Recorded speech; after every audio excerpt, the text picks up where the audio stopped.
Is your toxic job stealing your joy? Are you dreading going to your job? You just feel beat down by your experience at your job? If that is the case, then you are in the right place because we're going to talk about ways to reclaim your joy from a toxic job. So I have a panel today. I know I was on yesterday, but I have a panel today of Black women to talk about experiences in which a toxic job has robbed us of our joy, but also to talk about how to reclaim our joy, because that is very important. We don't want any job to have that much power over our lives. If you don't know me already, I'm Dr. Kamani. I'm a licensed clinical psychologist, a toxic job survivor, but more importantly, I'm a toxic job liberator for Black women. I'm also the co-host with Marissa Price of the Job Liberation Virtual Summit for Black Women, which has passed, but you are able to access the replay and you can find out information about how to get ready to leave a toxic job based upon your timeline. So I'm going to have my panelists introduce themselves and we're going to get into the conversation. So just to let you know also, this is a panel discussion. However, the structure is I'm going to present a question and whoever on the panel wants to answer is able to answer. Okay. So April, I'll start with you. Hello, I am Prill Thatch, known as Positively Prill in my little corner of the YouTube world. And I consider myself a recovering people pleaser, former type A personality. And now I am a beacon for Black women as they begin embracing their worth, begin to prioritize themselves without the guilt, and embrace a life full of ease and joy. I love it. Yes. Yes. Angela. Hi, I'm Angela Fraser, and I'm a joy strategist. I come from almost 30 years in the IT sector, and I understand the importance of being intentional about what it is that you want in your life. And we don't put joy in there in terms of what we put intentionality around. So my focus is on helping what I call women in their wisdom phase of life. It's time. You have the wisdom. It's time to intentionally center joy. So true. So true. And let me just say something before I go to Shauna. You know, the reason why I wanted to do this panel is that I've noticed for a lot of Black women, when I say something like, what do you do for fun? Or I'll say, I'm going to talk about joy. It's like, what? Like it's like, what? Like, I don't have time to talk about joy. Like, what, who are you talking to? Like, that's not for us. So that's how I was like, no, joy is for us, but we've been sold the lie that it's not. Okay, I just want to just emphasize that. So Shauna, if you could introduce yourself, please. Sorry about that. I love that you said that just before you introduced me. Okay. I love. Hello, everyone. Hi again. My name is Shauna Howard, and let's see. I'm a professional joy finder, I guess. That's one of the ways that I find joy in this world. I'm a positive psychology practitioner. I am a classical vocalist. I'm a salsa dancer. I am a human being. I am a Black woman on this panel. I'm a lot of things, but I'm also happy. So in addition to all the things that I am, I'm so excited to join you once again on this panel to discuss joy to Black women. So yes, let's get going. Absolutely. She's a joy finder. That's right. Lola, if you could introduce yourself, please. Hi, I'm Lola James, Lola Troy James. I am the curator of Heal Black Joy. It's a learning platform that helps Black women learn how to heal their Black joy, find their Black joy, sustain their Black joy. I am just like Shauna, I'm a joy seeker. I am a joy bringer. I am all things joy. I want us to get back to our joy.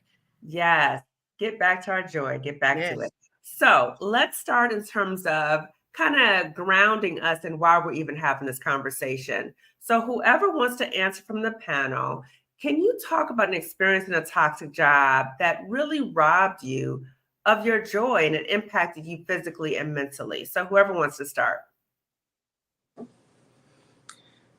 I'll start because sometimes,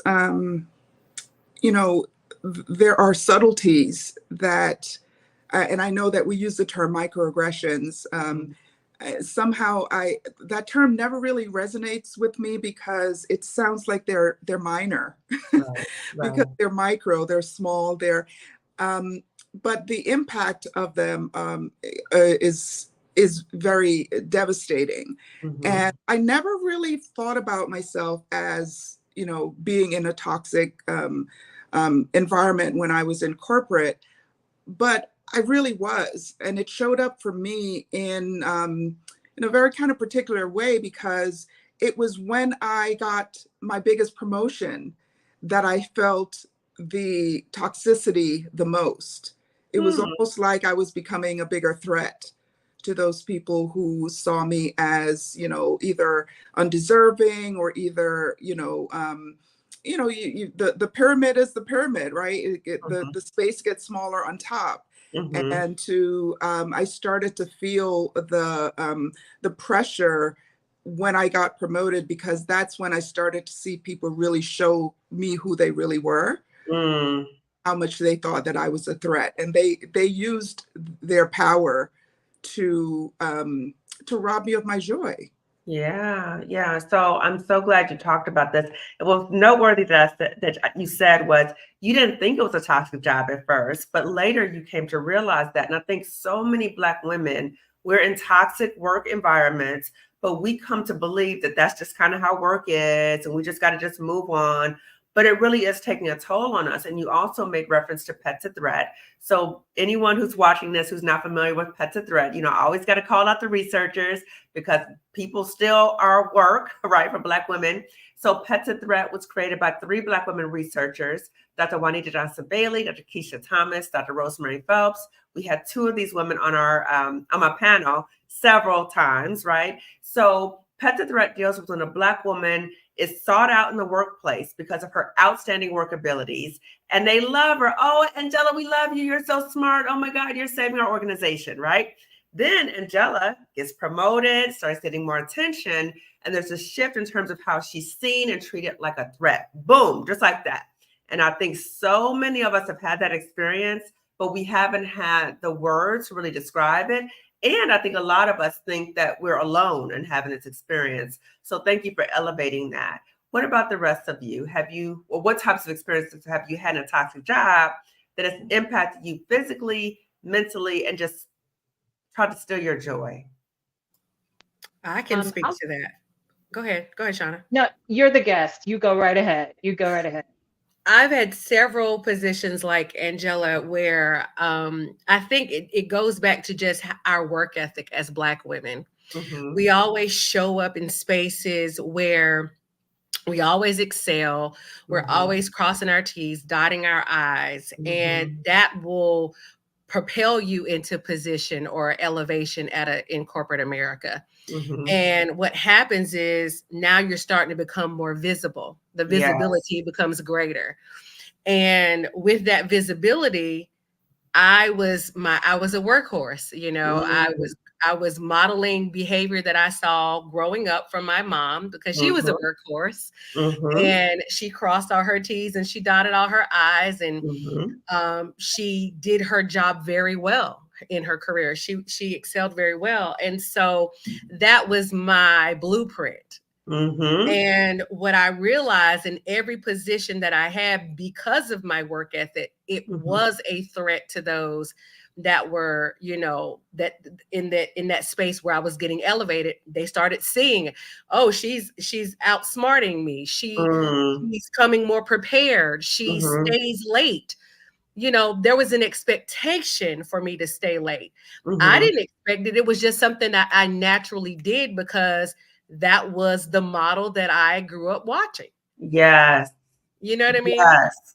The workhorse. And I think not only the societal messages, but the family messages is that we work. We have to be twice as good to get half as much. People who are mediocre at best might be our supervisors, but we still have to just give our all to the point that we might get harmed and not even recognize it and as it's happening. Shauna, you were going to also talk about your experiences. Yes, thank you. I oftentimes think about my career and the various jobs that I've had as a creative entrepreneur, with my skills as a creative entrepreneur and an artist. Oftentimes I've worked in organizations, worked as a consultant in various organizations, worked with various nonprofits, and I tend to choose spaces to work in where I feel like my values, my mission and vision and values are aligned with the organization. And so I look at who their organization is targeting, and I think to myself, is that me? And I then go into I then find myself working for that organization or working for a company like that. So for example, I'm a cyclist. One of the part-time jobs that I had like a few years ago, or last year, excuse me, was working at a cycling apparel store. So my thought is, externally, their customer is a cyclist. For me, I'm a cyclist. So it makes sense for me to work at the store. What I realized over time, and maybe one of the four of you can speak more in depth about this, but there's a difference between being an external stakeholder and an internal stakeholder. So when you go into a job knowing that you're probably the customer, or you're the external, you connect with being the external stakeholder, whether you're the mentee, the volunteer, the mentee, the customer, the donor. Sometimes when you align with that and you take on the mindset of, well, what would they want? What would that person want? And you start working the job or doing your position within the job from the perspective of not only your skills, your aptitude, and your ability, but the mindset of, if I were or if I were a donor, this is how I would treat it. That external and Shauna, I'm sorry. Wait, I don't know what happened to your mic. It started like glitching and making some noises. No. Yeah, just check it right quick. It sounds good now. It sounds good now. So shut you're that off. That's no problem. That's no Yeah. problem. We'll shut it right off. We don't want that problem. Right. Oh, now you're on mute. How's that? How are we doing now? That's good. That's good. Okay, good. All right.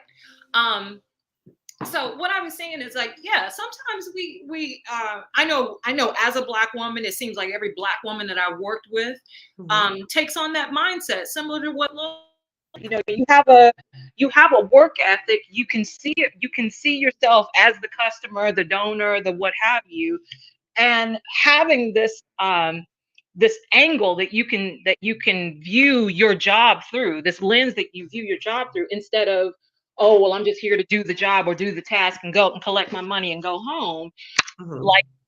Like you said, Miss Fraser, I'm sorry. I love the pronunciation of your name. I didn't memorize it that fast. Angela.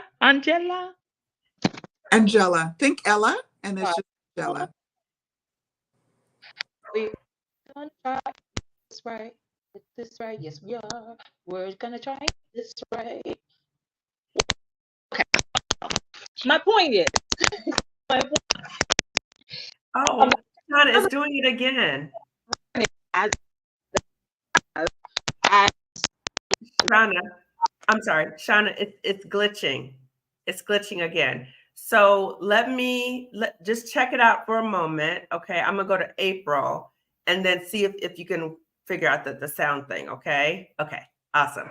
Okay. What about you, April? So two things. One is, I don't know when the job, I guess, stole my joy, because I did not remember the last time that I had joy outside of my like early mid-20s. It seemed like when I hit that rung, like that, where I really, like real job, I call it real job. But I mean, I had a great job out of college, and but like when you start to get on that track, like maybe like the second, third kind of track where you're like, okay, I'm at the entry level of as high as this thing goes.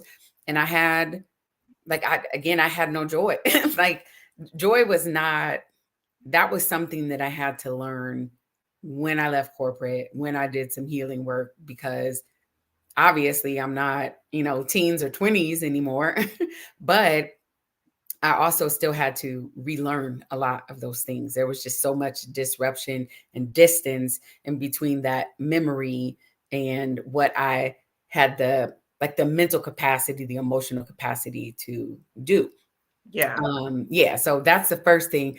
The second thing is, and I think we can all agree when I get ready to say this, that yes, based on our conditioning, based on how we were raised, it's like we personalize things. We say like we, us, ours.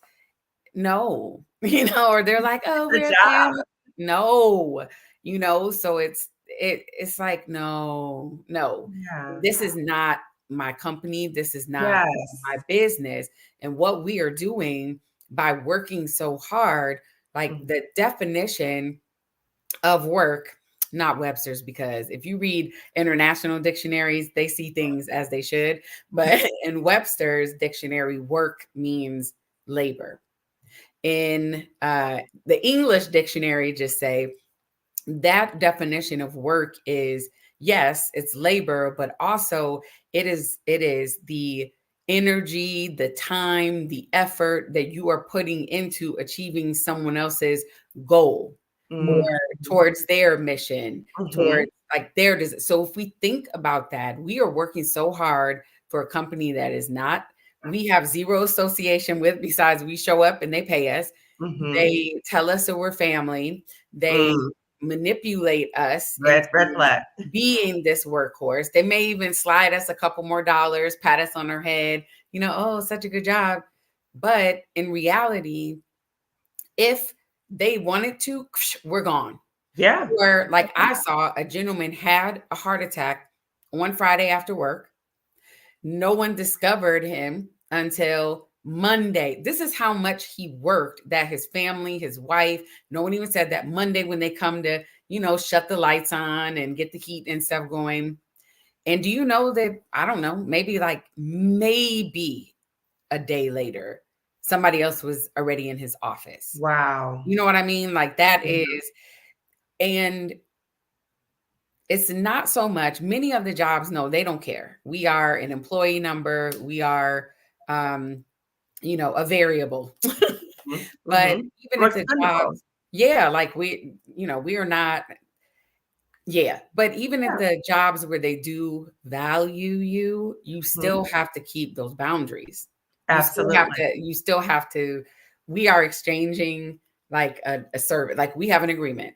Yeah. I do a job or I do some tasks and you run me my money. Right. And I think the challenge becomes, I think for many people, particularly Black women, since we're talking about Black women, is our identity gets wrapped up into the job and our job title. And then we become so loyal to the job.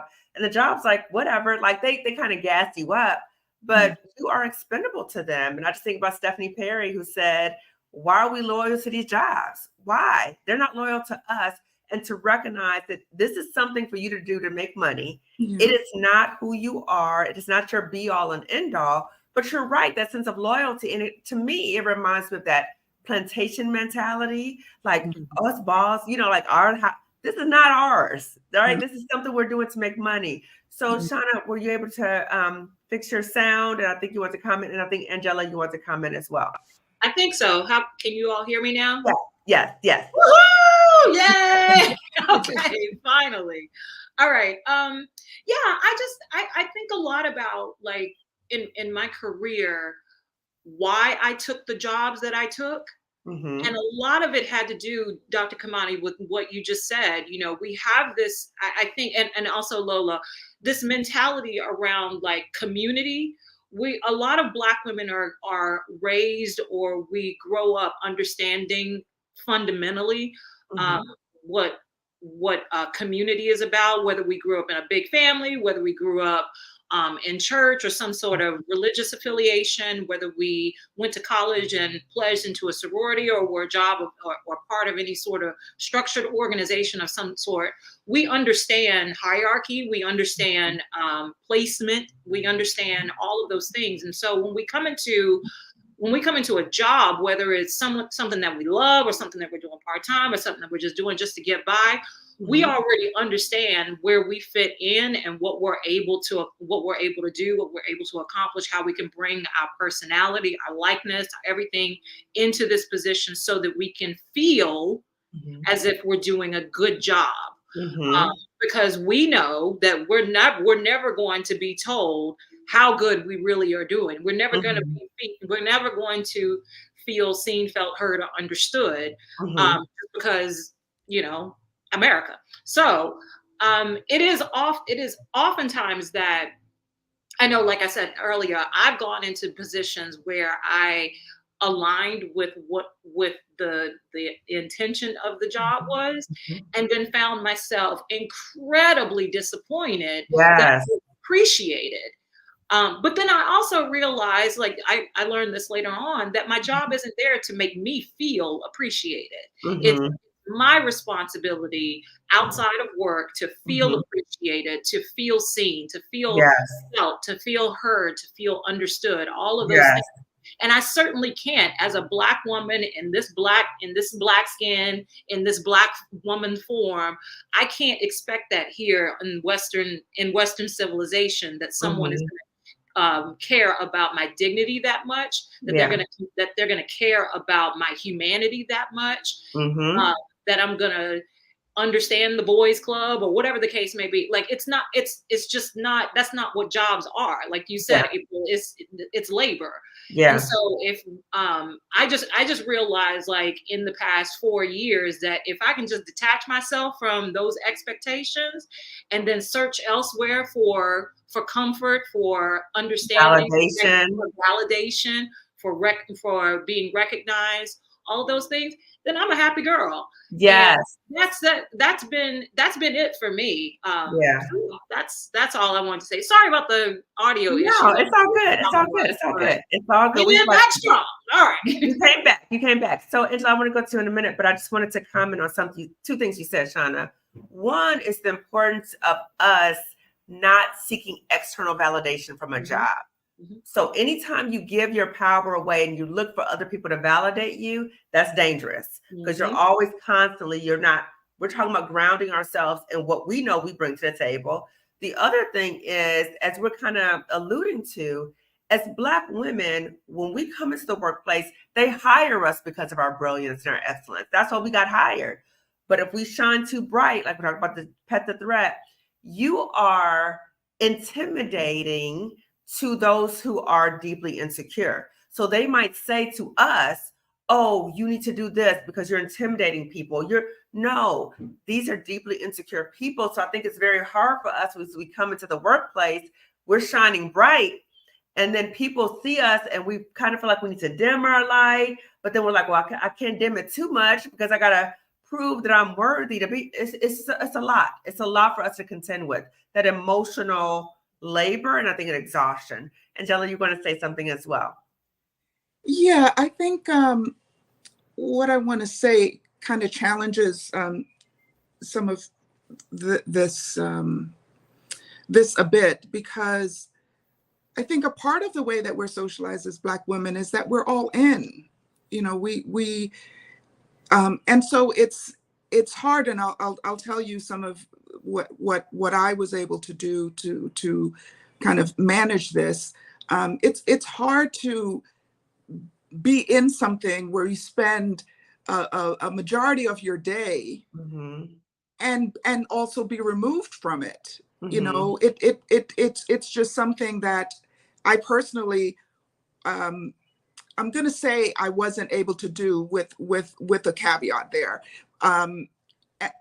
So the idea of it's just a job and it's a paycheck and that type of thing is not a perspective that I ever felt comfortable in. The way that I shifted is I started realizing that there is a set of skills and experiences and points of view and ingenuity that I brought, and I could decide how to use it, right? And when the job wasn't allowing me to use those gifts, certain ways, is when I decided to leave, right?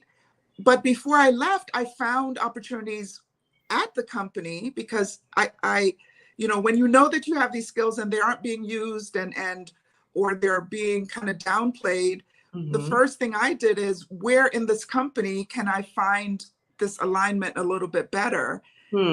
Happened to find it in something that they weren't paying me, and that is in leadership of their Black employee network, right? Which I could totally own because nobody was caring about it like I was caring about it. I could completely commit. I was serving a group of people that I really deeply cared about.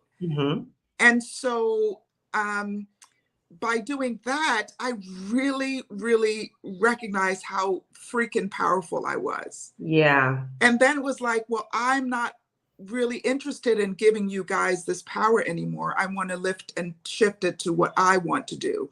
But it came out of not kind of detaching myself from, oh, I'm only doing this. This is just the job. And this, I can find my joy elsewhere. I found my joy at the job.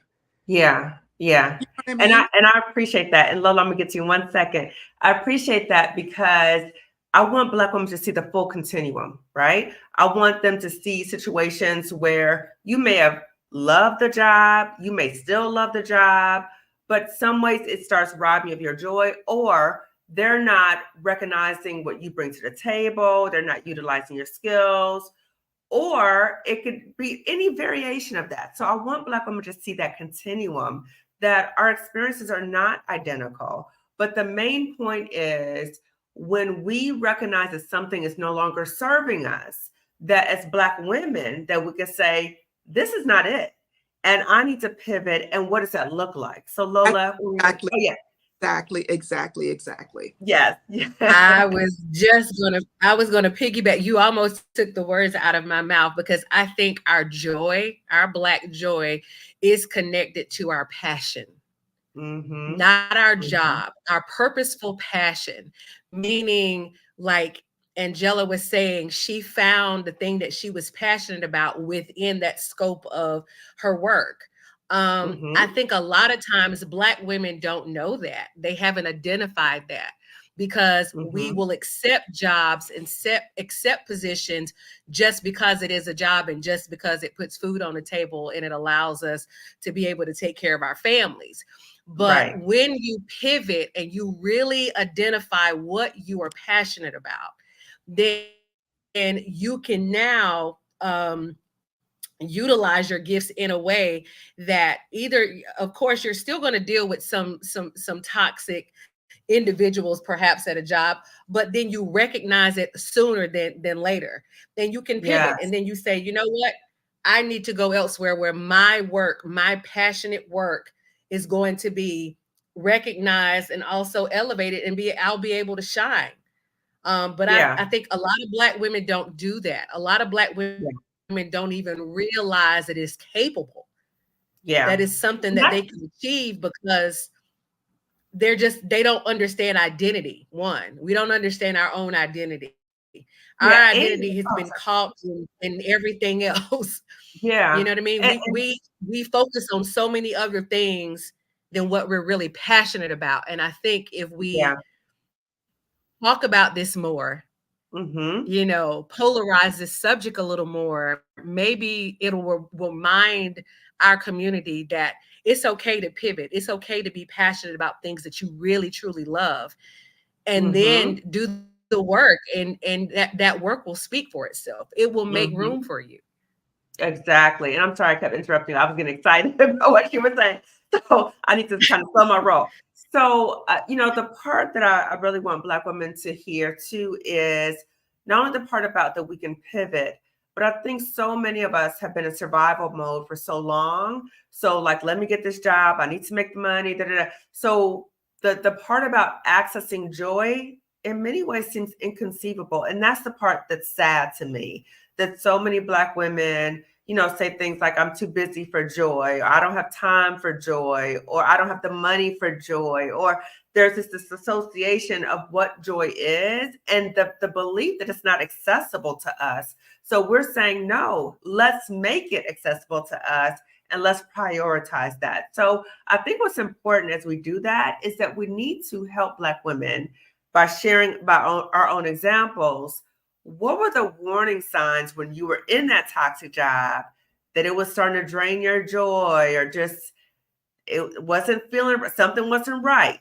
What were some of the signs that you experienced? Because again, Black women might be watching this and be like, oh my God, that's me. That's me. Hey, so I wanted to say something about the last topic. But I don't say I was burnt out. I was burnt up. Like my mental health, I left work because my mental health was in jeopardy. I knew that I was on like if I just leaned forward and free fell, that I would have entered into some type of like true mental health crisis. Wow. And I don't mean, like I would want to harm myself or others, but just to go in a space where it felt like my mind was breaking. Wow. And again, I did, therapy when I left corporate. It was a lot because, as you mentioned, Lola, I had no idea who I was. And I did a video about that. 5 things I wish another Black woman would have told me before I quit that good job. And one of those things where like I had an identity crisis because I had no idea who I was without these like benchmarks and these goalposts. Something else. Now, having said all of that, I went back intentionally into the field that I was in, using the same skill set, kind of like you were saying, Angela, but in a completely different industry.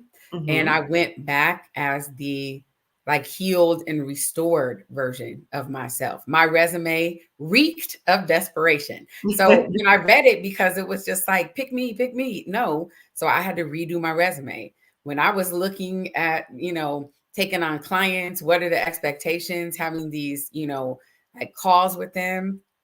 And they started running down the list. Okay, no, I'm done writing. This is not it. That is the equivalent of, with that long job description that has you being, what does it say? The butcher, the baker, and the candlestick maker. And then that last one is like, and, all other tasks as a sign or whatever ad hoc task is needed. Now, having said that, where I am right now, they were my client first for about 6 months. And then they had been saying, please come on. So I did, because I had a point of doing that. Now, Dr. Kamani, we did our liberation celebration together because on my birthday, which was April 4th, I resigned from that role. I feel seen. I'm told constantly how appreciated I am. They tell me, they write it, they sock it to my pockets. I enjoy the team that I work with. Again, balance plus boundaries equals joy. I went in there as a balanced person. I had my boundaries clearly identified. So if it was like creeping up close to him, it was like danger, Will Robinson, like danger. So I would back up and just kind of reassess. But I left. Here's the kicker. You left this one off, Dr. Kamani, when you said about the reasons why we may leave. I left because I wanted to. Like it was time. Like I wanted to. Yes. So there was no negativity. I was not burnt out. As a matter of fact, this job restored, I think, my faith in corporate. If you go in there correctly, again, because if you know who you are, yes, and you know your boundaries, right? Or even if you start to work with a clinician, or even have these like conversations with yourself. Because we have to, when you do the self-work, like, it's like your shadow. You can leave that job, but, how come we always end up in the same place, or it's like with any interpersonal relationship, because as Angela said, we spend more of our waking hours with these people on the job than we do. And then we come home and we talk about the people on the job. Everybody so our knows family and friends. He like, who was that again? That was Steve that did it. Oh yeah. Well, you know how Yeah. it is. Yeah, it consumes our life. So I just Mhm. wanted to jump in and say that all of these jobs are not, you know, like they're not all going to burn you up and run you down, but you do Mhm. have to have, you know, like I say, that is my formula that I use. Balance plus boundaries equals joy. Yeah. And you don't give all of yourself. I give maybe my 100% was everybody else's 300%. And I'm not like being hyperbolic. Mhm. I was working 7 days a week. I was losing vacation because I was having over 250 hours, which is where it stops. Think about that. Mm. 250 That's hours outrageous. out of That's control. outrageous. I was Yeah. addicted to working. So Mm. there is like life on the other side of this, but it Mhm. involves us doing that work to even just explore who Mhm. are we. Or here's a one that's going to bend your noodle because it bent mine. What do I want? I couldn't even answer that. Like what do I Mhm. want? And I think I mentioned this, and then I'm gonna go back on mute. But I had a moment, excuse me, I had a whole bunch of moments with my doctor, but she said, I want you to tell me who you are without mentioning, you know, your degrees, without mentioning your job, without mentioning your family, and without mentioning any, you know, church civic things. And Mhm. I sat there like I was stunned because I Mhm. couldn't.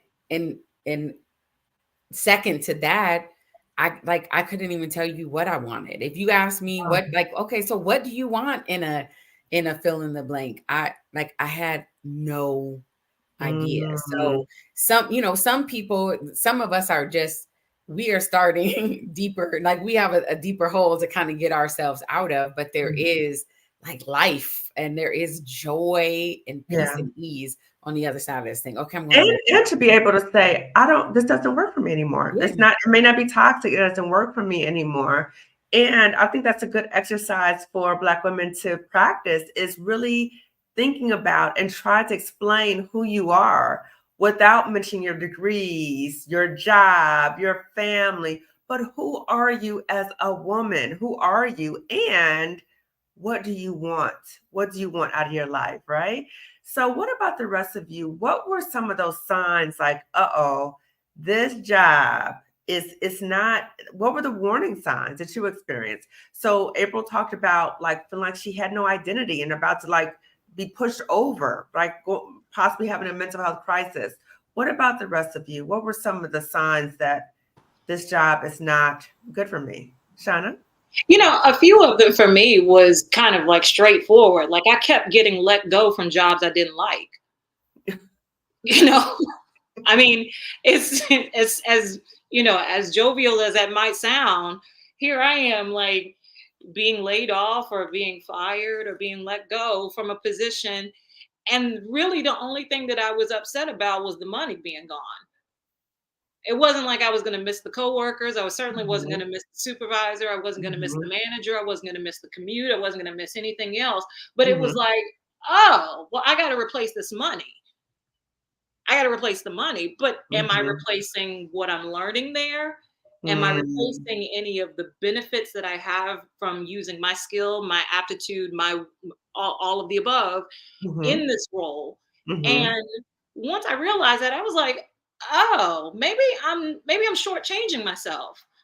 Maybe I'm realizing like, oh, I'm not valuing myself, but how do I value myself even Yeah. more? How do you do that? And one of the exercises, just like you just said, April, was you Mhm. sit down with a girlfriend, you sit down with someone, and they say, you know, start talking about who you are without Mhm. mentioning your school, your education, your familial relationships. Just start with I am. Mhm. And a lot of us don't even know that the next word should be an adjective. I am happy. Mm. I am peaceful. Mhm. I am love. I am excited. Mhm.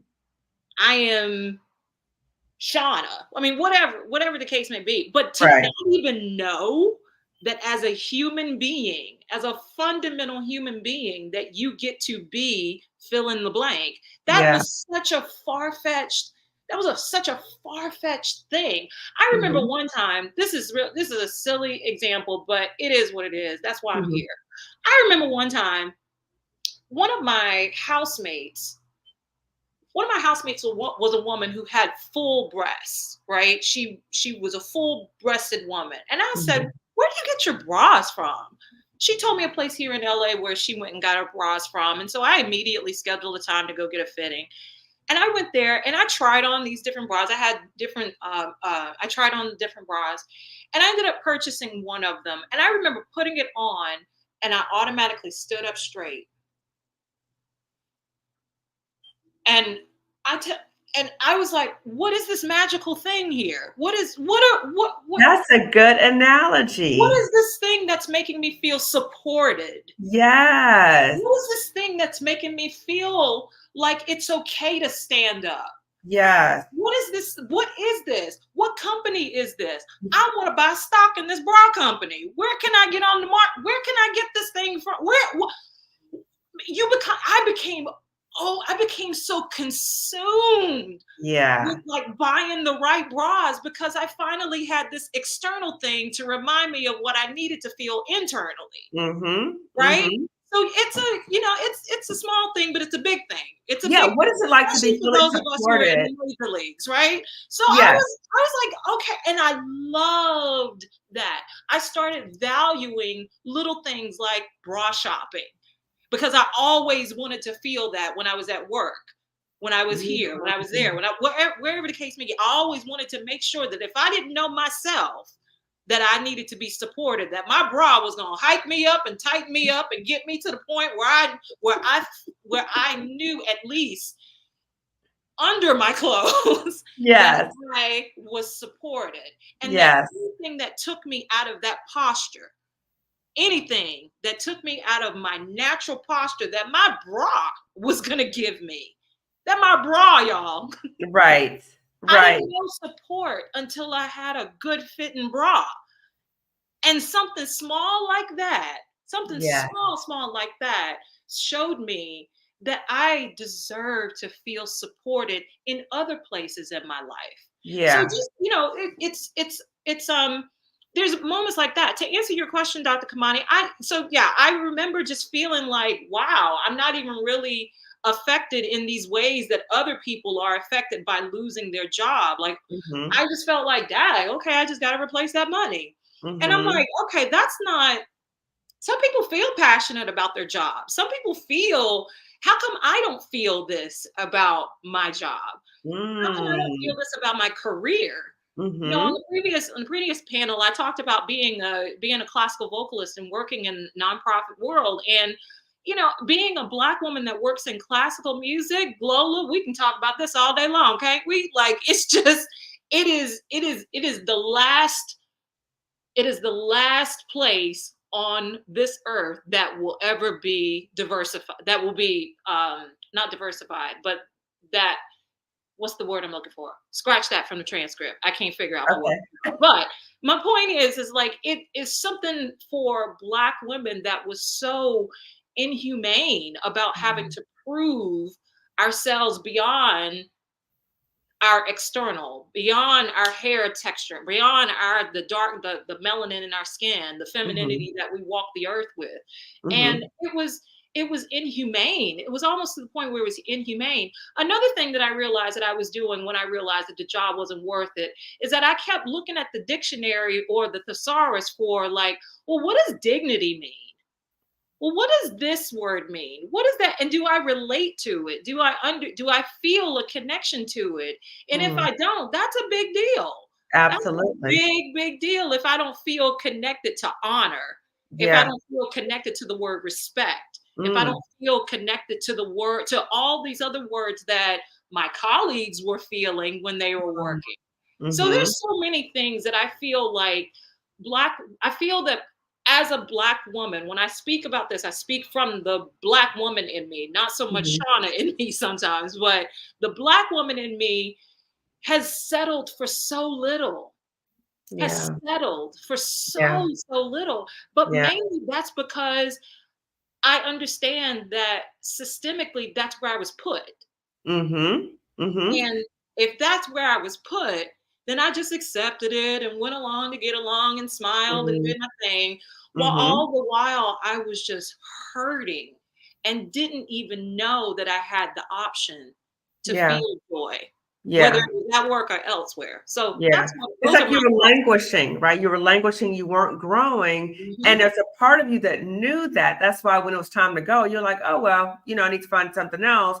But that passion, it didn't spark anything in you and not really valuing your humanity. If you're like, I don't feel this sense of respect here, I don't feel all these different things, then that was a sign to you like, this is not the place for me. What about for you, Lola? I saw you were trying to interject as well.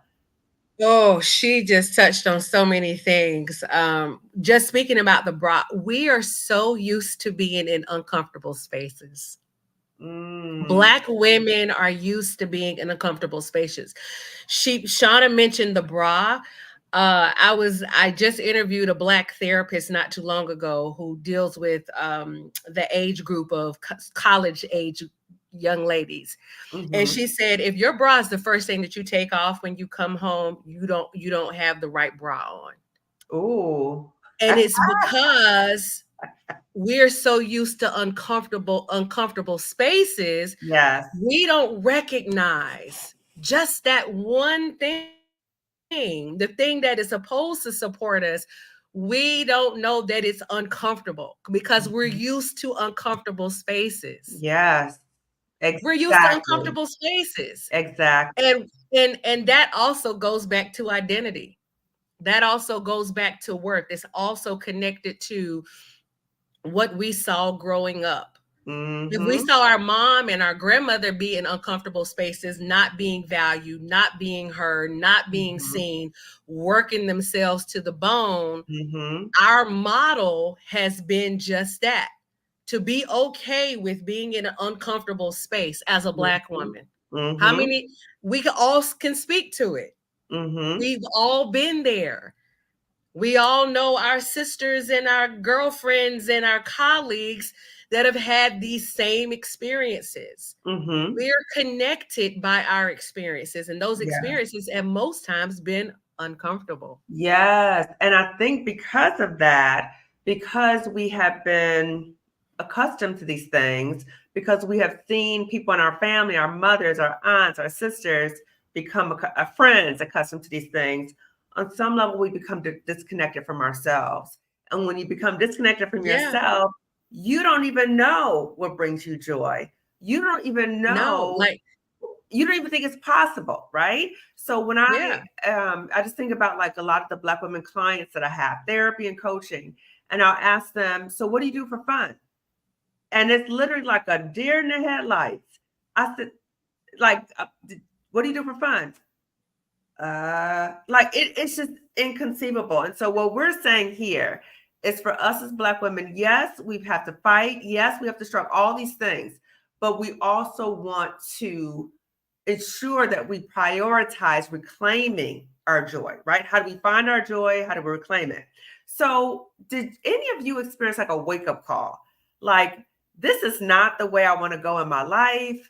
Like, I need to exit stage right. So Angela, you talked about when you felt like they weren't really valuing you. And was that the time you were like, I gotta pivot? Well, what happened is I have to say, like, um, two things that connected me. Yes, to the bra story. Oh my God. Let me tell you, I will spend money on my brasiers. People think, I don't go to any place to buy brasiers anymore. Thank you to my firstborn, because it makes such a difference. And we will put up with paying $200 for a pair of shoes that you only wear once or twice because That it looks hurt your in your feet. closet, because it doesn't feel, and you don't want to invest money on something that's going to hold you up and make you feel no way. Yeah. Anyway, totally that. And what April said about having a formula around joy, my formula for joy is using your talents and having your needs met. right? And so tying that back to what happened to me in the workplace, I knew what my talents were and I knew what needs I had. And when I talk about needs, I mean things like I need to be inventive. I need to have something that has a big goal. These are actual needs that I have. And I knew that. And so I was able to find it because we had a structure at the company, and I'll say it. I spent a lot of my career at Cisco and the rest of it at JP Morgan. So the latter part, it was at Cisco, and they had something called stretch assignments. And so I looked and I said, okay, what can I apply my talents to? Where can my needs be met? And I found something. That is what showed me where my power was. And when it became time to decide whether I was going to stay or leave, I was fully knowing my power. And I said, I really want to use this power elsewhere. And I left. But that was the shift for me when I went from being kind of feeling beaten down to being clear about my talents and my needs and where I wanted to use them, finding an opportunity to use them within the company. And I was freaking unstoppable. I mean, the things that I could tell you that I was able to do through that organization. And when it became time to stay or go, I decided, okay, I want to serve a different set of people with these skills and talents, and I left. So I had the opportunity to turn that up while I was there, but that's not always the same. Not everyone has that opportunity to do that, but I think we can look for them. We can take the effort to look for them. Is there a manager that you prefer working for because of the way that they respect others? Is it something that are your needs around stability or managing risk?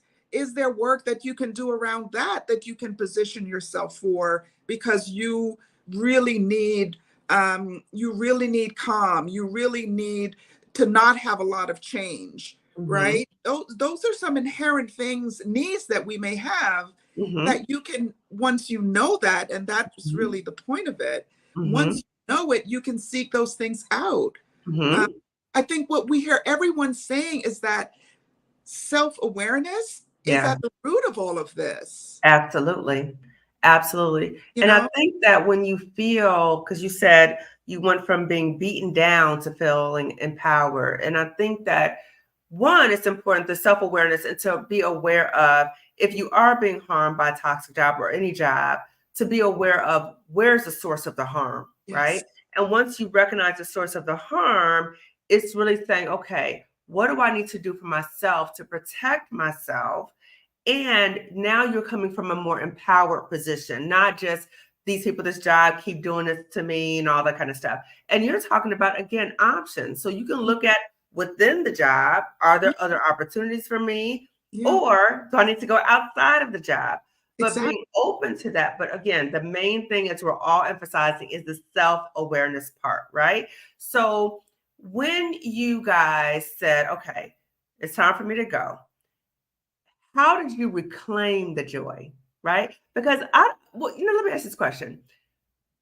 Were all of you already having this kind of knowingness about joy already? Like that's already who you were, right? No. So April, how did you come to connect to joy? Because I'm curious about the rest of you. Were you already connected to joy on some level? And then when you recognized the job wasn't supporting your joy, you were like, I gotta go. Or like you're saying, April, you weren't connected to joy. So I would love to hear, again, the range of experiences. So what about for you, April? Can you share that? Yeah. So, excuse me. There was a lot of, I call it like unwinding the clock, but a lot of condition. Like I had to, okay, let me back it up. So we have been conditioned. Some of us maybe didn't get conditioned until we got to a certain point in corporate America. There's others of us who have been conditioned our entire lives. So my needs growing up didn't matter. Me being happy growing up, like if you over there being happy, you got some time to clean something, you got, so again, I had to address some of the things from my childhood that I brought along with me that led me to that version of myself where I could not turn it off. That's why I say I was a people pleaser, and people pleasing came in to me. I just thought it was the form of, like you let people take advantage of you, like you're a gump or a simp or something like that. That was not how it showed up for me.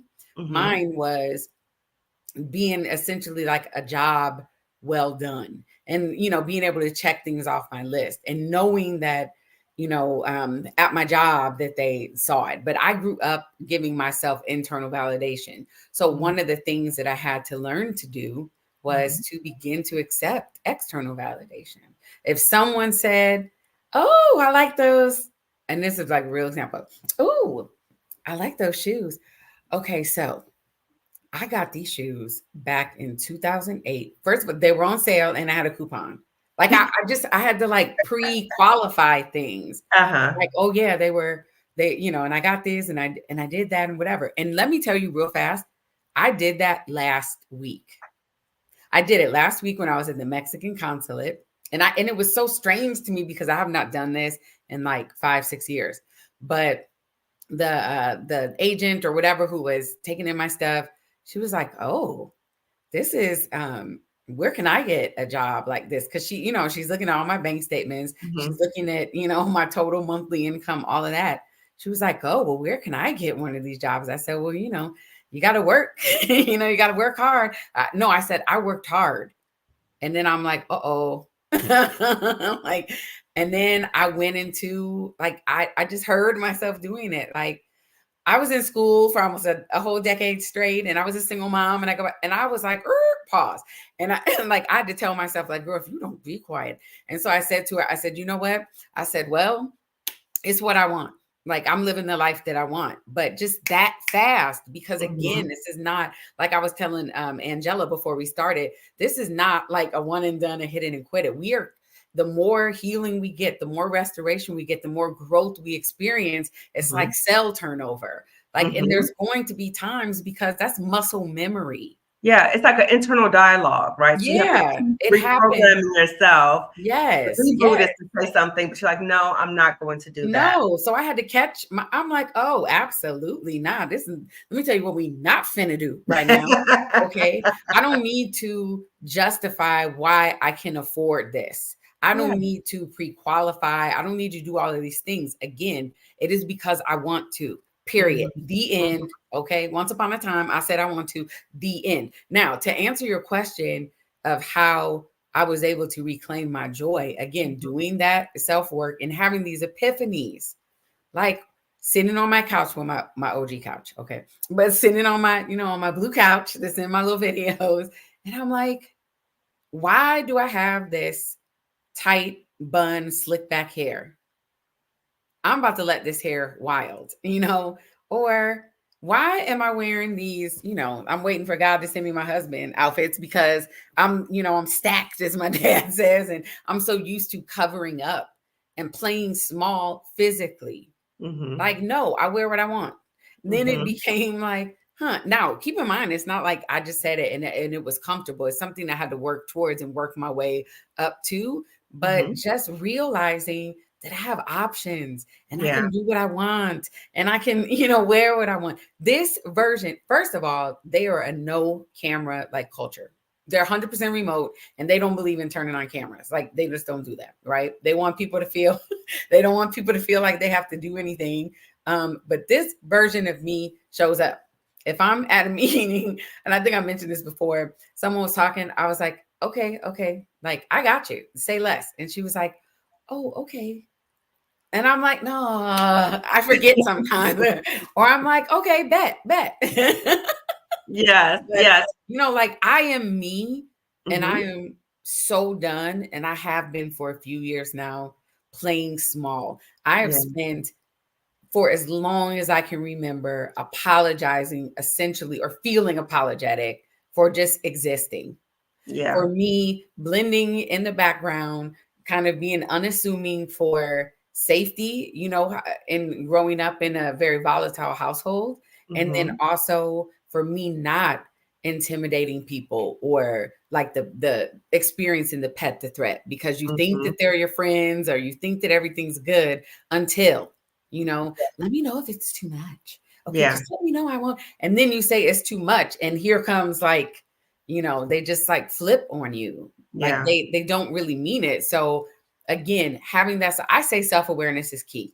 Yeah. And But self-awareness I can be think that something the else. important part too is recognizing the source of where this information is coming from. So you were able to say, this is from my childhood. And I Yeah, think many it's coming people, from me. but you've internalized it because Yeah. of what happened in your childhood. So that Yeah. self-awareness and making that connection helps you, because when you do this in real time, you're able to say, wait a minute, stop, pause, Yeah, right? like, no, that's not what we're doing. And it was just so foreign to me. But again, I was, unbeknownst to me, I was extremely uncomfortable because that's the only thing I think that could have like put me in that place, you know, even though it was for an instant.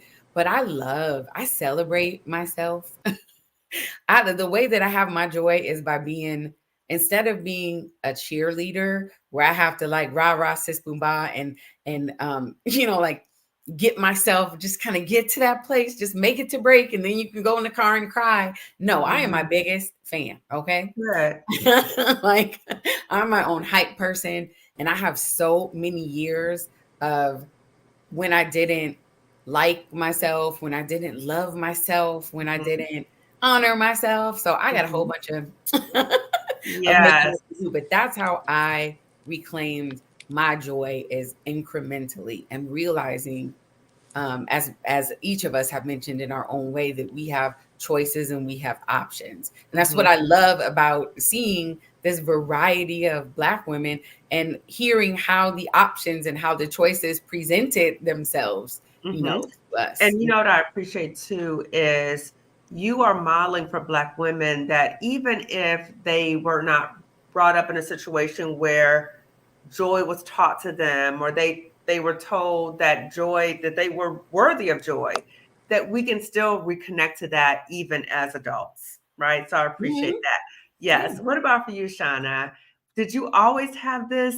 Because I think you said something in a previous interview about joy and how you fiercely protect your joy. So how did you fiercely? Fiercely. Oh my God. Come at my happiness. Come take it from me. That's all I gotta say. Come take it from me. Come take it from me. I dare you. I dare you. I'm not a mother. I've been a dog mom before. I'm currently a plant mom. I'm trying to do that. I'm trying to do right by my plants. But I don't know what it's like to be to give birth to a child. But oh my God, the closest thing I could say that I can come to it is you trying to come at my joy, you trying to come at my happiness, you trying to come at my positivity, all of those things. Not for any reason other than that's my lifeline a lot of times. That's my lifeline. Similar to what you were saying, April. You know, for the longest time growing up, when I'm sitting with myself and I'm going over what my life has been like up until this point, I remember so many years of me playing small, of me fitting in the box, of me being the good Christian girl, of me being the, you know, all of those things, and not feeling comfortable with it. Just genuinely like not feeling comfortable at all with these with these spaces that I was mentally put into, and also places that I accepted that I was in that I wasn't comfortable in. I remember so yeah, I'm a fierce protector of my joy. I enjoy, for example, I studied music in college, so I'm always going to be comfortable hearing live music, going out to listen to live music, and getting up on stage at the last minute and performing. And so once a week, I schedule time to do that. Last week, my friend Matthew Grant was performing downtown at a new venue. And I called up one of my good buddies and was like, hey, you want to go hear some live music? And we did. We had a great time. I got to work late. I was really tired the next day, but it was worth it. It was absolutely worth it because I wanted to support my friend. I also wanted to hear some live music. I wanted to be around musicians. That's the core. That's one of the core things that I value within myself, my musical ability, my ability to be entertained with live music. I mentioned on our previous podcast, previous episode. Yes. You always talking about the Sunday scaries, right? The Sunday scaries. So April and Shauna were talking about the Sunday scaries. And I remember when you talked about Sundays. Yeah. And Sunday is your fun day. Yes, I have been religious about Sunday Fun Day, probably religious about it for the past 4 years, mainly because I became a cyclist 4 years ago, and there's nothing like a morning ride for me. And so I always go out and do a morning ride on Sunday mornings. And then there's so many free events where you can go in LA to go listen to live music or to go dancing and things like that. I love to sing, I love to dance. And so on Sunday, there's always some combination of a bike ride and going to hear live music or going to dance somewhere. I love salsa. I love house music. And so I kind of flip back and forth between dancing to house music on a Sunday or dancing salsa on Sundays. Let's see, today's Monday. Actually, on Saturday, I went out salsa dancing. So I didn't do it yesterday, but I got it in for the weekend. I say all that to say that I will schedule my joy the way that most people schedule appointments with clients or with you're intentional, appointments with colleagues or whatever. It's in my calendar, and it's in my calendar because I want to look forward to it. Yeah, I know I'm gonna do it. I know it's there. But I also want to be able to look at my phone and be like, oh, notification, bike ride, Thursday, or whatever. I love that feeling of seeing that notification and not just the email and not just the notification of, oh, I've got this appointment on this day, or oh, I got to pay this bill on this day. But, ooh, I get to look forward to chasing the big boys on a bike on Tuesday. Ooh, I love that feeling. Yeah. And I love that feeling because I've experienced that feeling. I've experienced those feelings because I was curious about those experiences. And I was curious about those experiences because I fiercely protect the things that make me happy. Yes. I learned to do that. No job is ever going to do that. And mind you, I'm like most of us on this panel, I'm assuming we've gone to school and we've studied the thing, and then we got a job doing the thing that we studied in school. I've performed with lots of nonprofit organizations, foundations, whatnot, and then hated working for them. How you gonna hate singing when you love singing, right? How you gonna that was always a conundrum for me. Like, how is it that I hate singing or hate doing fill in the blank when that's what I went to school for? And a lot of times it has to do with the fact that you just don't like how you feel. Yeah. You don't like how you feel when you are a part of that team, when you're a part of that group. You don't feel seen, felt, heard, understood. But one of the ways for me to answer your question, Dr. Kamani, one of the ways that I do that is I don't look for it in my job. I plan for it outside of my job. Yeah. When we talked about doing this part 2, I was like, oh, you got to call Lola. Let me talk. Lola is Heal Black Joy. And I was so excited to connect with my friend Lola. I put it on the calendar. The whole day I was like, I can't wait to the end of the workday because me and Lola gonna talk, and I know what it's gonna be like when me and Lola talk. I was looking forward to that. And so I think as Black women, I genuinely think as Black women that that just schedule your joy. Whatever you do, just schedule it. If you need help with it, call me, send me an email, do something, because it's so necessary. You deserve it. You deserve to be happy, and not because of something that you did or something that you did for somebody else or some way that you nurtured somebody else or whatever, but just because you enjoy it yourself. If it's something simple like I enjoy looking at these crazy people walk back and forth in front of this coffee shop, at this time of day in this location, then put it on the calendar and go treat yourself to that $5 matcha, that chai, whatever. Put it on your calendar. And Yeah. those little things, you'd be surprised at how when you center yourself, when you ground yourself and you add joy to your life intentionally, when you intentionally add joy in your life, when you schedule it the way you schedule your doctor's appointments, when you schedule it the way that you schedule time with the boss or whatever, when you start using that Google Calendar for your personal joy as well as for work-related things or family-related things, you'd be surprised at how much your positivity starts to rise within yourself, within your life, you start to affect the people around. You start realizing who's around you for what you can do for them versus anything else. You start weeding out people, just immediately people start weeding themselves in and out of your life, and your life becomes a lot more authentic because you have centered joy. So yeah, I'm a fierce protector of my being joy. intentional and protecting your joy, right? I love it. And Lola, she spoke you up, right? She talked about you being the fierce protector of joy, particularly Black joy. Can you please share about, for you, was joy something that you always kind of centered, or was this like a process for you? I was born joyous. I embodied joy as a child. It was the people that around me that didn't recognize it. They were always trying to dim my light. I knew it very early in life. I knew that my purpose in life was I was going to be a vessel of joy. I knew that. I knew it. I knew it when I was a really young girl. I remember just walking in the room and I could shift an atmosphere as a child. It was just something. It was an essence, a presence that I had. And what happened as I got older, when you get older and you're in these spaces and people can't take you as you are, then you, like April said, you kind of like dim your light. You start cutting away at yourself to fit in. It's almost like you have to make yourself digestible for other people. Right?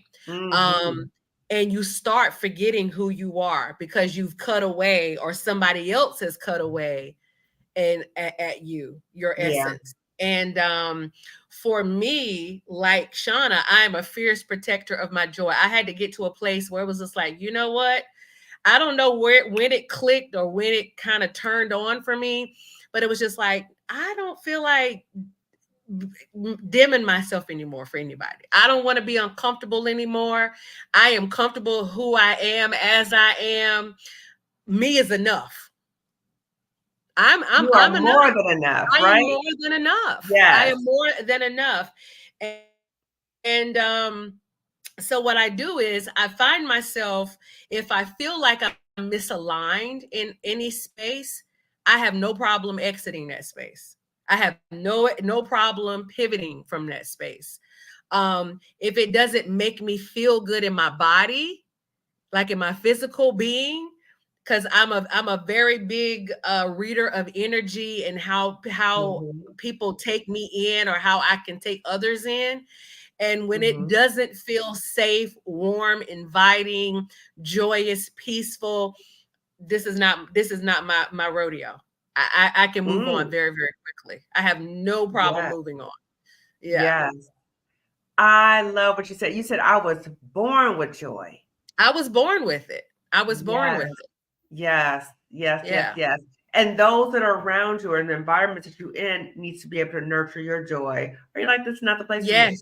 This is not the place for me. And I didn't always know that in my adulthood. I think I allowed people, outside forces, to kind of make me digestible for them. And I just got to a point, I was like, you know what? I'm tired of trying to dim my light and fit into this box for you to feel comfortable. Because I always had long hair. And I remember when I went to college, the first time I got away from my parents, I cut all my hair off.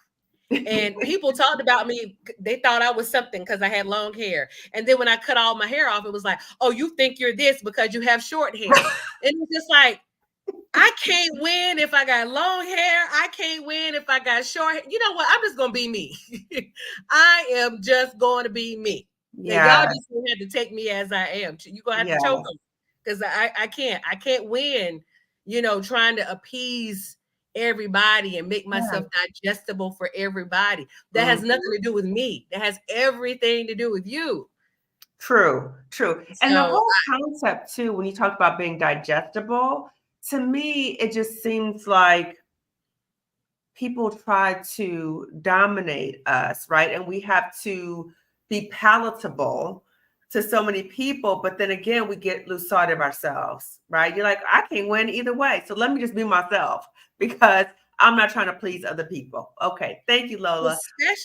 especially in career, because when you're in those spaces, what was the Crown Act? When did the Crown Act become available? Just a few years ago, and it's still not across the country, board, across the country. Like we have to fit into a space where we're whitewashed in a sense of how we dress, how we look, how we talk, how we're supposed to carry ourselves. And it's like, no, we're okay as we are. We're beautiful. We come in all shades and sizes and colors, and we should be just as vibrant as we are.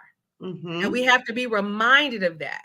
That knowing our worth, right? Knowing our worth. Yes. And showing up fully as ourselves. Yes.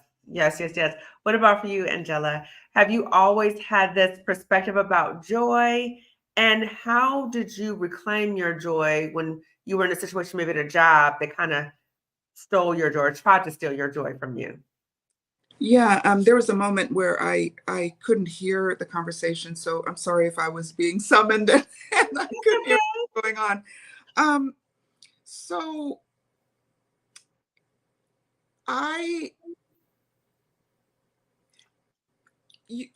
reached a point where I became really amazed at how I naturally show up. That's a body of work.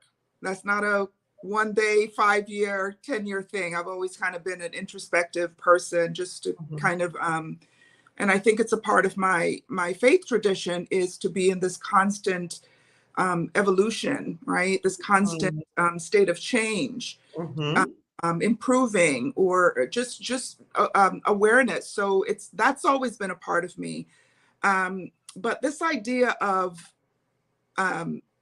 when you start being amazed by yourself, you also start being amazed by other people, right? Because like my bestie and I have been best friends for 47 years, and we have a podcast. Wow.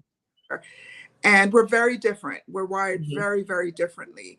And I'm amazed by her, and she's amazed by me, right? So this idea of some folks may be reading some of what we're talking about as being kind of maybe some selfish, or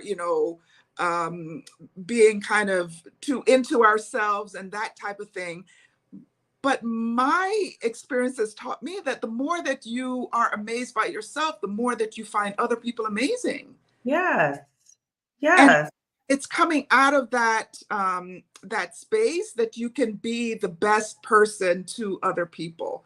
Yes. Right? If you're shaky about who you are, if you're shaky about what you kind of bring to the world, then that's when all of the what are they saying about me? That's when you feel threatened. That's when you're insecure. Yes, exactly. And so this self-work is I think the most powerful thing that you can be on the journey of, right? Agreed. I think about joy. I think of it as I call it like a deep well of fulfillment. It's not these spikes of happy. You can be happy and joyful, but joy to me is a much deeper, grounding, rooted type of energy, right? That you don't sway a lot when you're in that kind of joy. You know what I mean? That comes from a lot of self-awareness, right? And that's knowing what's wonderful about you and knowing where you have your triggers, your biases, and those things too, Yeah. are really important part of this work. And I just encourage people to get on that journey. Yeah. And the more that you're on it, the more that you move into this amazing. I'm so amazing. I'm so amazing. I get to bring my amazing self to this work, to this group of people, to this effort, to you know what I mean? It just shifts the way that you start to walk in joy. Yeah. Yeah. You walk in joy. And I want to say too, because as you were saying, I was talking, I was like trying to control myself because I wanted to say some things. But, part of the social program for, I think, a lot of Black women too, is to be humble, right? Don't be too big headed. Don't be conceited. Do Right. all these other things. So Right. then we start, or we're told sometimes, oh, you're being selfish if you don't talk about other people or whatever. But what I hear you saying is we need to celebrate ourselves, because then you know your worth and you affirm your worth. Yeah. And you can celebrate yourself, and that's not being selfish. Yeah. So, but Black women, we have to really challenge the word of selfish.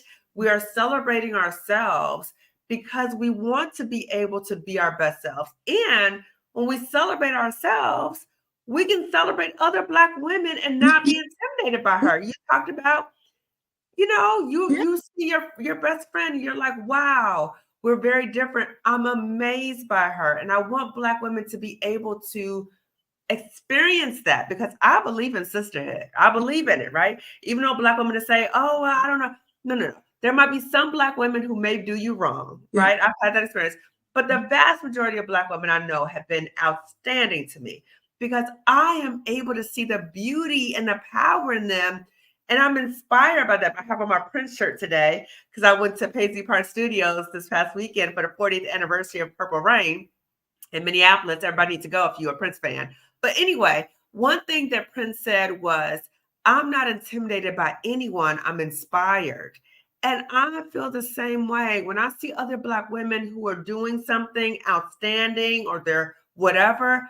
I'm inspired by her. And so I really want us to be able, as Black women, that we see one another and we are inspired, but we also value and know of our own worth, right? So if you are feeling less than, it's hard for you to see the amazingness in someone else without feeling in some way intimidated, right? Yes. April, you were going to say something? Yes. Well, first of all, I'm an amazing Black woman. Okay. Yes, you are. I said that in my poem. I used to write it in Second. We are all amazing Black women. Everybody no. Yeah, everybody is all amazing. Yes. Of course. I'm saying that from the perspective of, I've experienced her amazingness. Oh. And so You're co-signing. Yes, I'm co-signing. Yes. Okay, I love it. I love it. You. Seconding that motion. Yes. And let me say this too, right quick.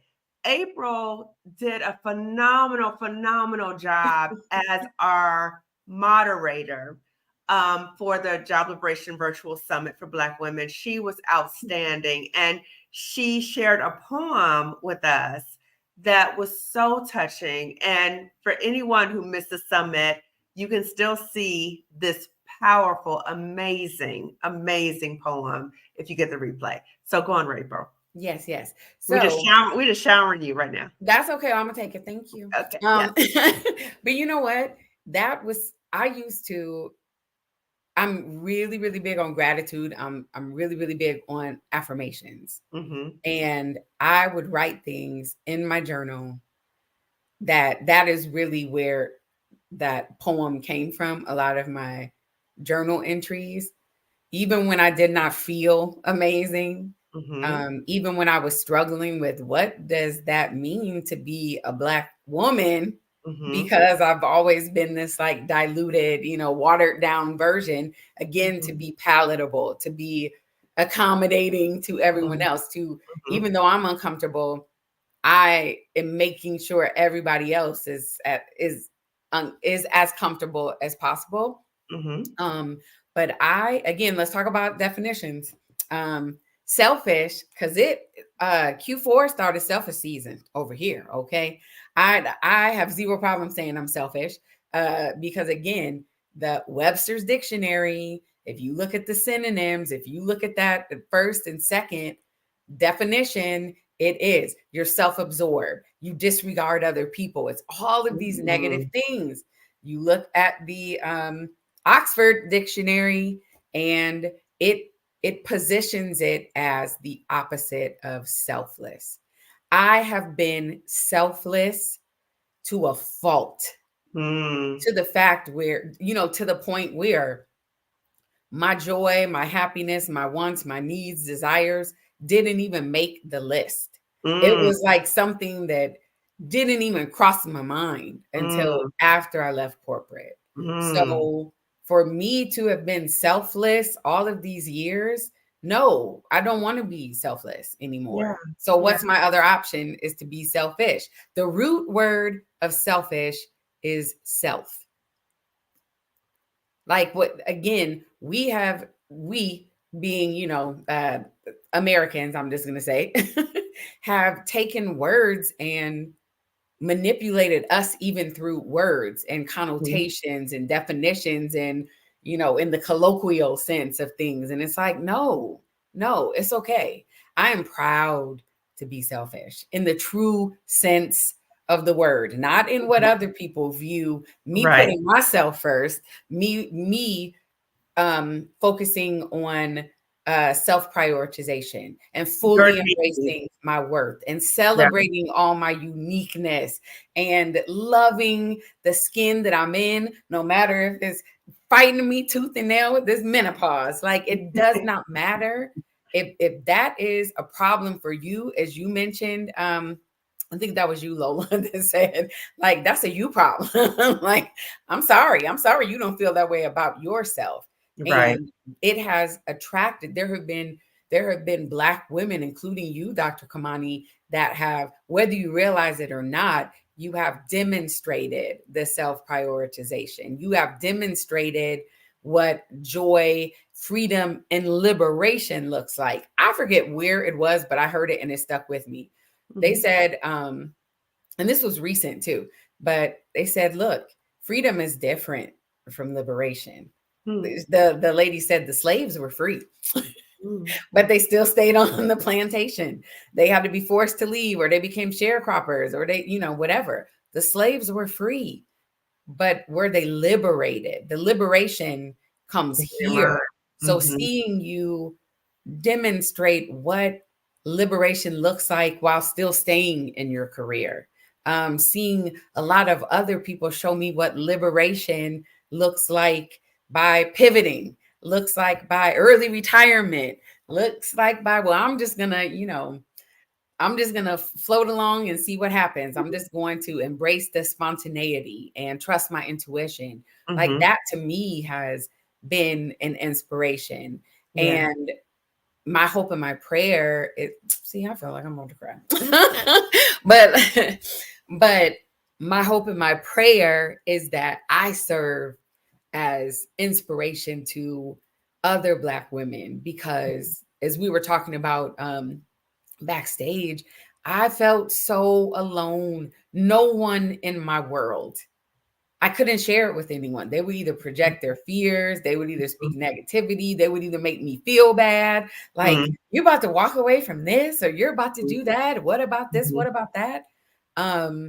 But when you get that self-awareness, when the self-assurance starts to come back, the self-confidence starts to come back, the self-appreciation, the self-love, it just begins to, it pours out of me. So my selfish is not something that I go around broadcasting like kick rocks barefoot or something. Like, I don't care about anyone else.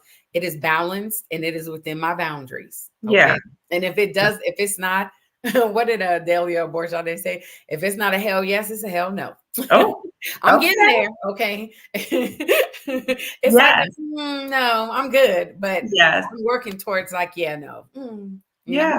So the balance, the boundaries, but also centering yourself, right? Because it sounds like you gave so much to please other people that you lost sight of who you were. And now you know who you are. And now it's like, I'm living my life for me and what brings me joy. And that is an example to so many Black women. So yes, you are being an example. So I know we're a little over, but I want to ask these questions really quickly, okay? So anybody on the panel can answer these questions. So there's going to be a Black woman watching this right now, and she might be saying some version of any of these following, right? And I want one of you to respond to each one, okay? So if she says something like, jobs are work, it's not supposed to be fun, it's not supposed to be joyful, what would you say to her? You spend too much time at your job to have that be deplete of joy. Okay. Takes What up if too much of your time. Yes. Okay. What if there's a Black woman who's watching and says, I have too many responsibilities to think about joy. I'm too busy. I got too much. I got kids. I got this. I got this. I got too much going on. I can't think about joy. What would you say to her, Lola? I always use the example of when you're on a plane and the flight attendant tells you if you have a child and there's an emergency situation, you always have to put your mask on before you put the mask on for your child. Yes. So if you don't make yourself the priority, if you don't make yourself, you're not responsible for you. How can you do all these other things? If you have time for everybody else, you're avoiding out your own self, then you are no good for anybody else if you are not doing something for yourself first. Right. And it's Like not about being it's not about being selfish. It's about being self-full. Ooh. Mother Iyanla says that. She Ooh, talks she about said that a lot. self-full. It's about being self-full because what's in your cup is for you. Everybody else gets the overflow. I'm gonna write this down. Self-full. Okay. We're not selfish. We need to be self-full. Ooh, I love that. Okay. Okay. What about this one? All jobs are toxic. I might as well stay at this good job with the good benefits. You got that, April? Yeah, well, I have a good job with good benefits, getting paid twice as more to do maybe like 0.5%. I think maybe I'll do 10%. And that's if I'm feeling generous. Yeah. So no, all jobs are not toxic. It is really about understanding what you enjoy about your prior jobs, what you don't like about those jobs, what is the point of this job. And it should be in there, like, as you were saying, Angela, like it shouldn't be, I call those money grabs. If this is a money grab and you're in there hitting a lick, there's no emotions. Okay. I'm here for the money and then I'm gone. But if this is a part of your career, if this is some place where you, at least for the near foreseeable future, are going to be staying there, it is important for you to not be in misery every single day. That's unhealthy. It's unsustainable. So I will say this, that is not true. And, I encourage people not to, even though it may have been true in your life to date, that doesn't mean that with a couple little tweaks and changes that it always has to be that way. Again, we have options, Yes. Yeah. Remember, we have options. Okay, Shauna, this is the last one for you. Okay. This is the one. This is the one that's okay. They are not gonna run me out of this good job with these good benefits. They're not gonna run me out of this job. What would you say to her?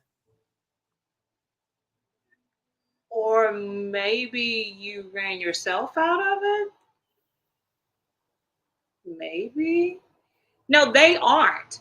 They aren't. But if you're not comfortable there, you will. There will be signs. There absolutely will be signs. I told you earlier, like I worked for a cycling apparel company and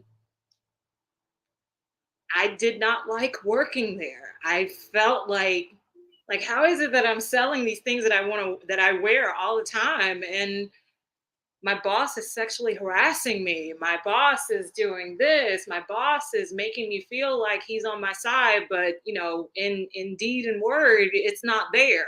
Yeah. He's telling me that he's advocating for me, but it's not there. Yeah. There's no proof of it, Yeah. and so, here again, I'm cycling and there's all these group rides that are going on. And I'm like, as much as I love to ride with any and everybody, I don't want to ride with these people because I Yeah. don't want to feel, I'm not comfortable. I'm not Yeah. comfortable being around this particular community of people. I'll do it elsewhere. I'll ride anywhere else. I'll be around anybody else on a bike, but I don't want to be around these people, even to get paid to do it. No, I don't want that.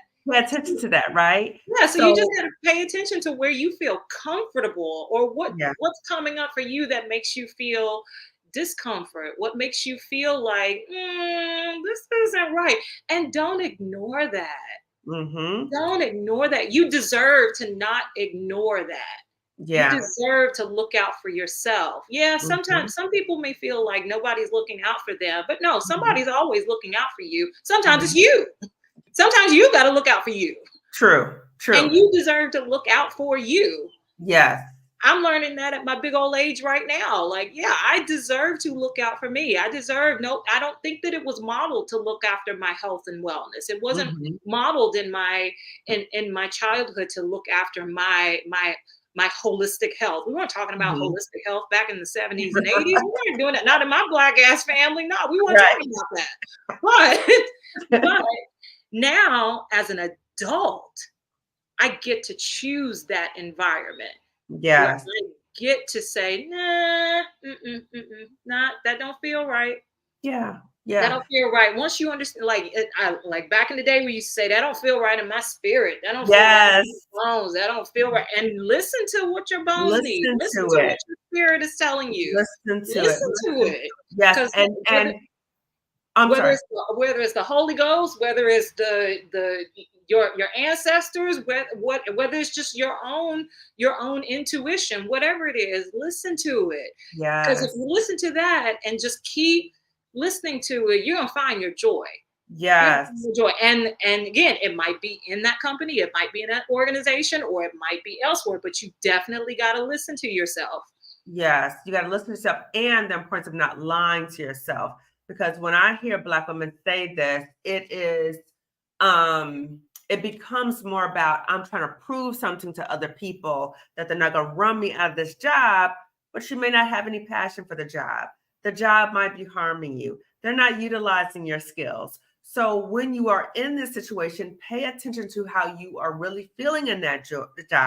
If it is robbing the joy out of your life, it's just draining everything out of you. How do we prioritize that, pay attention to us, as opposed to trying to prove something to somebody who don't really care about you anyway? They don't really care about what's going on. So as we're winding down, ladies, can you please share with the audience what services you offer, or if you have a YouTube channel, what services you offer and how you can be contacted? I will put all of their information in description section, and community. Yes, I will read your comments as well, as I always do. So let's start with you, April. If you can share about services you offer, your YouTube channel, and how you can be contacted. Well, I'll share about my YouTube channel right now, but I will be offering coaching. So I see you looking at me, Dr. Kamani. I'm going back into offering my coaching services soon, but you can follow me at Positively Prill on YouTube, and I'm very excited. I have some huge life changes, so I'm going to be in the trenches again, really going through some things real time, and I'm really excited about my life changes. But yeah, I'm at Positively Prill. Awesome. Thank you, April. Shauna. You can find me everywhere, Shauna L. Howard. I talk, I speak, I consult, I pull joy together. I help people find their joy. I help people organize their joy. I help people talk about different ways that they can be joyous. If it has to do with the arts, if it has to do with fitness, if it has to do with wellness, whatever the case may be. I love, love, love helping people, especially Black women, to find their joy. So find me everywhere at shaunalhoward.com. Thank you, Shauna. Lola. I am on TikTok, Instagram, Facebook, and YouTube at Heal Black Joy. I do train. I am a consultant, trained all over the country. I train women. I do group coaching. I don't do I used to do individual coaching, but it kind of burned me out. So I train. I do group coaching.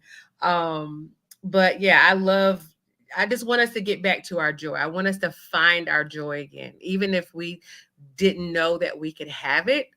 It is attainable. It is sustainable. It's something that we just need to speak more of. So I really thank you for allowing me to be here so that we could speak about it.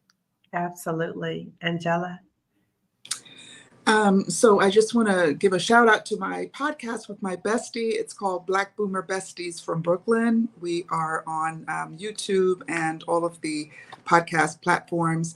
For my personal coaching, you can find me at headspacenc.com. That's Headspace and then NC for North Carolina, which I've been living for the last 20 years. I'm in from North Carolina.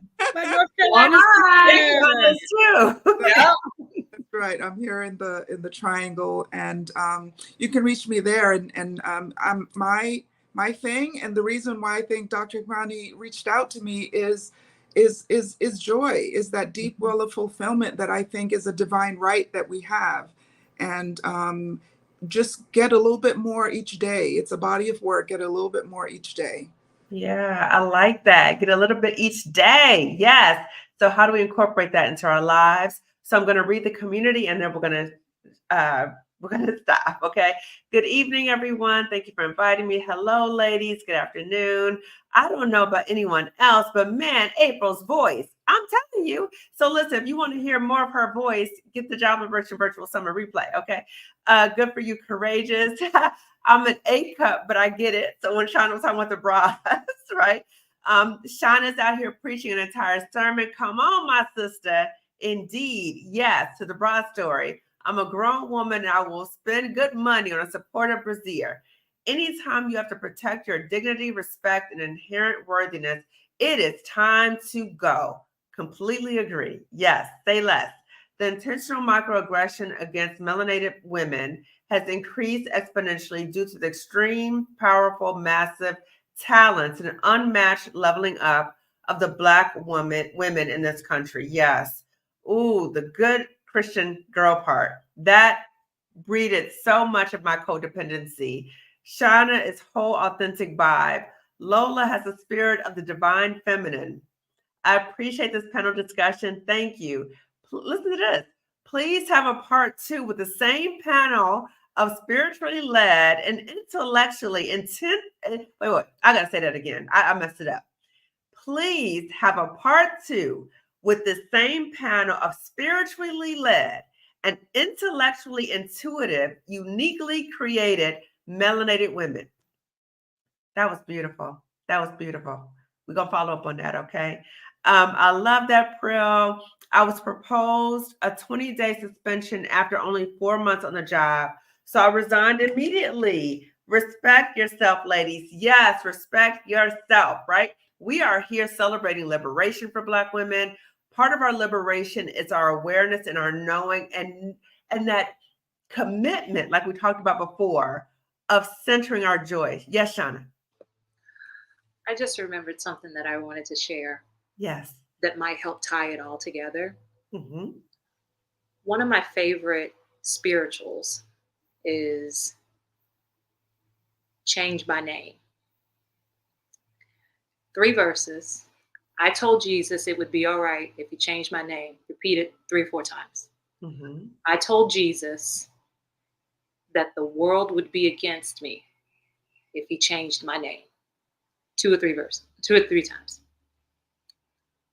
Jesus told me, I'm sorry, I'm messing it up. Jesus told me that the world would be against me if he changed my name, is one of the verses. Mm-hmm. And then the 3rd verse is, I told Jesus that it would be all right if he changed my name. So the first verse says, I told Jesus it would be all right if he changed my name, but then Jesus comes in, Spirit comes in, the universe comes in and says, oh, if I do that, you're going to have to change. The people are going to be against you. Mm-hmm. People are you ready for that? Mm-hmm. Because there's so much toxicity in this world. Mm. So when you have the opportunity to find your joy, the joy that you had when you was a little girl, that joy that comes around when you enjoy doing something. I mean, whatever the case may be. When you're reminded of that joy, sometimes it triggers other people because they're not prepared for it. They're not ready for it. They haven't seen it within themselves. True. Right? True. So it's kind of hard. Sometimes we fight against the thing that we don't see, that we see in someone else that we haven't been we're not prepared to see within ourselves. But again, the third verse goes, I told Jesus that it would be all right if he changed my name. Meaning, no, go ahead and change it, Jesus. Go ahead. I need you to change my name because I'm prepared for this change. I know it's going to be okay. I know that I'm going to be a better person once you change my name, and I've got to go through that maze. And so something told me to just share that. Yeah. And it's one of my favorite, if not my favorite spiritual, my favorite Negro spiritual, Change My Name. Because we weren't put on this earth. Don't get me, Black women, look at me, Black women. We were not put on this earth to be miserable. Right. We weren't. We got too much joy inside of us. Yes. We've learned so much from these communities that we're a part of. We've learned so much from just being from being disenfranchised so many times over and over again that you deserve. Your mama deserves, your grandmother deserves, your aunties deserve, your nieces, your ancestors deserve to experience joy. If it wasn't through them, it's through the lineage. It's through you. Yes. And that joy has to be normalized. I believe that we deserve to normalize joy the way that other communities have. Yes. Some communities have normalized joy so much that they're arrogant about it. Ain't got nothing to hold up with it, but yet they got it. We deserve to present authentic joy. Yes. Because we are alive, because we are remembering our ancestors and we're thinking about our future, our lineage. Exactly. And so I feel that it is so important. I was thinking about the individual questions that you were asking each of us. And I was like, I got a good answer for this, but I got to think about it. But that was my thought. You deserve to have joy because your ancestors couldn't do it. They couldn't. And if you have the privilege, again, for me, it's Google Calendar. I put it in my calendar. It's something simple and free as Google Calendar. I put it in there and I let it go. And then I anticipate the joy. Yeah. And I want that in work. I want it in play. I want it when I just go home and take that bra off eventually and just plop down on the couch, whatever the case may be. I want that joy in everything. Why? Because my mama didn't have it that much. Yeah. My grandmama didn't have it that much. And they were trying to pass it on, hopefully, in the things that they shared in the things that brought them the little bit of joy they had. They passed it along for us to have that joy multiplied. Yes. So I was just thinking about that, and I just wanted to share that as my last thought. That's beautiful, Shauna. And I just want to co-sign what you said, that it's important for us as Black women to honor joy for ourselves, but also in honor of our ancestors, because they went through so much for us to be here. And you're right. So many times they weren't able to access joy for us to experience joy. So we need to remember that the joy is not only for us, but it's also in honor of our ancestors. And so let us be intentional about our joy. Let us guard our joy fiercely, like you heard these Black women talk about, guarding our joy fiercely, and be intentional about incorporating joy in your life, okay? So I want to thank my panel so much for this very powerful, touching conversation. And everyone, I want to say thank you to for the audience, for the community, for tuning in. And I just want to ask, as you're watching this video, please share this video with at least 2 other Black women. If you haven't already subscribed to my channel, please do so. Turn the notification bell so you know when I go live again. And I am just so full of gratitude for all of you and for this community and just this journey, of leaving a toxic job and God putting it on my spirit to start a YouTube channel and talk about it. And so I'm thankful that so many Black women have been supportive of me as I am still healing. I resigned 2 years ago, but I'm still healing. And I want to be the model or a model for Black women that healing is possible, that you have options. I want to continue to share options with you. I want to continue to share with you about how to get out of a toxic job and still do well, because it's possible, okay? So everyone, thank you so much for tuning in. Panel, if you guys can stay on. And tomorrow I'm having another panel. Okay, so tomorrow we're going to continue with part 2 of Stay or Leave from a Toxic Job. And this is with all my Spelman sisters. So we're doing a part 2. So that's going to be tomorrow at 7 p.m. Eastern, 6 p.m. Central, 4 p.m. Pacific time. So tune in tomorrow, okay? So everyone, I will see you tomorrow, hopefully. Bye.